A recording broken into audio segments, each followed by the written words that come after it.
think back to that dream, I don't know what to think. It was so strange. And at the same time, quite scary. It still reminds me of something. My ex-lover is a writer who left me to live in Norway. I remember a book he had. It was called Pink Elephants. A few days later, I finally found a copy of Robert Stollenberg's novel in a bookstore. That same evening, I began reading it.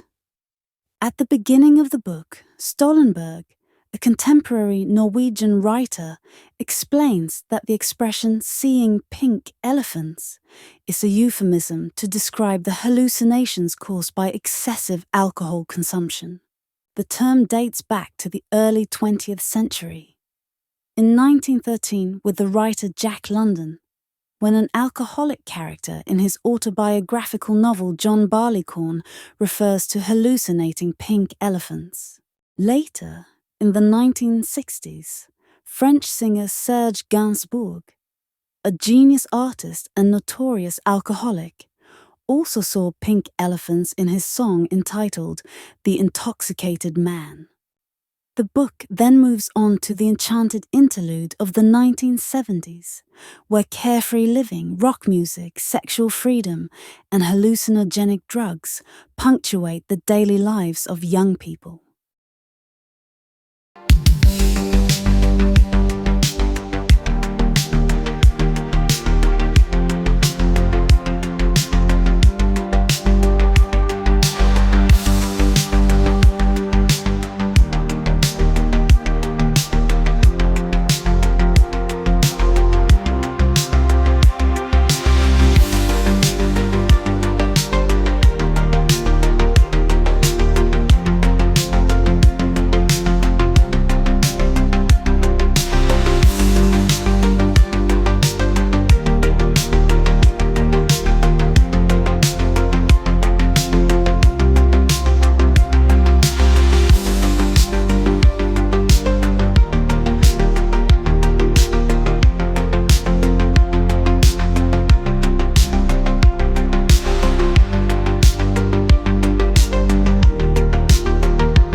The main subject of the book is the story of Harold Anderson, a naturalist neo-hippie.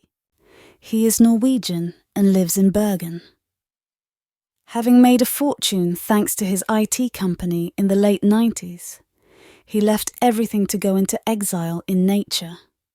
Attracted by the great outdoors, he lived for 2 years in a cabin on the edge of a fjord further north. Of a taciturn nature, he claims that he felt the need to disconnect and live independently.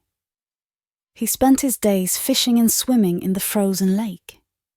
He had become such an expert in the matter that he invented a lot of challenges to push the limits of his body in the face of the cold.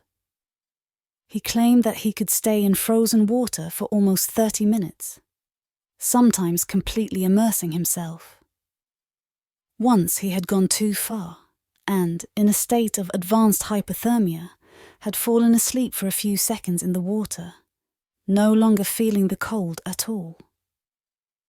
Later, when a journalist asked him what he had felt at that moment, he had ironically answered, "During those few seconds of unconsciousness, I experienced amazing things, a total liberation of my body. I had some hallucinations, I thought I saw pink elephants, all in a big burst of laughter." Today, Anderson has been emulated, and many young Norwegians are experimenting with ice baths. Stollenberg ends his book with a psychological notion identified by Daniel Wegner in 1987, commonly called the pink elephant paradox. This theory describes that a person trying to chase away a harmful emotion from his thoughts experiences a resurgence that can go as far as obsession. That's how I finally understood the meaning of my dream. I couldn't stop thinking about my breakup, and this anxiety that I was trying to eliminate kept coming back.